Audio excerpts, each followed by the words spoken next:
ऐसे जाएगी कि फिर इंसान को बचने का कोई स्कोप नहीं है। मेरे कहने का आपके साथ बात करने का मकसद है, जैसे हम शाम को घर में बैठते हैं, सारे बैठते हैं ना, घर में खड़े तो नहीं रहते, बैठते हैं, नमकीन चाय पियेंगे, खाना खाएंगे, लोग निकालेंगे, नमक कम है, चीनी कम है, ये कम है, अच्छा वो नहीं है, पॉलिटिकल डिस्कस, वो भी फलानी मंत्री फिर मैं उधर गया था, फिर हमने उनके साथ चाय पी, फिर उसको वो खुशफहमी में हो जाता है।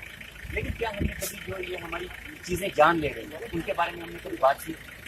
एक्सीडेंट से रिलेटेड हमने, मैं देखता हूँ ये सोमो है, बजाय तौर पे मुझे इंजन के बारे में कुछ पता नहीं चलेगा, क्योंकि मैं मैकेनिक नहीं हूँ। मैं मीन्स एक आम इंसान, वो मैकेनिक नहीं है, लेकिन फिर भी वो गाड़ी के बारे में थोड़ा सा समझ रख सकता है। वो देख सकता है कि यार ये गाड़ी का टायर जो है, ये देखो फटा हुआ है ना, रफ है, गाड़ी का टायर बाल्ड है, उस गाड़ी में नहीं चलना है, क्योंकि उसमें प्रोबेबिलिटी जो है एक्सीडेंट की बढ़ जाती है, उसमें प्रोबेबिलिटी ऑफ एक्सीडेंट बढ़ जाती है। नंबर 1।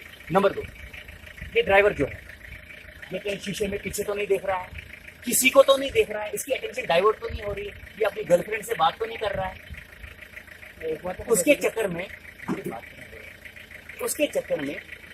ये कहीं आपकी जान तो ना लेगा। ठीक है, कहने का मकसद है डिस्ट्रैक्शन, ड्राइवर की डिस्ट्रैक्शन।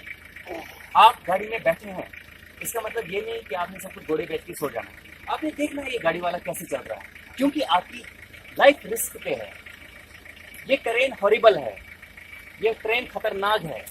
फिर बाद में क्रिटिसिज्म से क्या बनेगा जब आपकी जिंदगी नहीं रहेगी? कोई फलानी आदमी आपके सपोर्ट, हाँ जी ये उसने गलत किया, इसने गलत किया, लेकिन फाइनली आपकी जान तो चली गई। थोड़ा सा वो कंसेप्ट जो है अपनी मदद आपके जगह पे है, उसमें आपकी जरूरत है, कलेक्टिव एफर्ट की जरूरत है। बाकी मैं आपकी बात समझ जाऊंगा कि आप क्या कहना चाहते हैं, बट ये है कि एक कलेक्टिव एफर्ट की जरूरत है, इसमें आपका भी रोल है। ठीक है, हमारा भी है, मतलब सबका है, सब एक बात है ना, बस इधर पूछताछ ही नहीं, पूछताछ है, चल रही, मैं आपसे बात कर रहा हूँ, मैं डीएसपी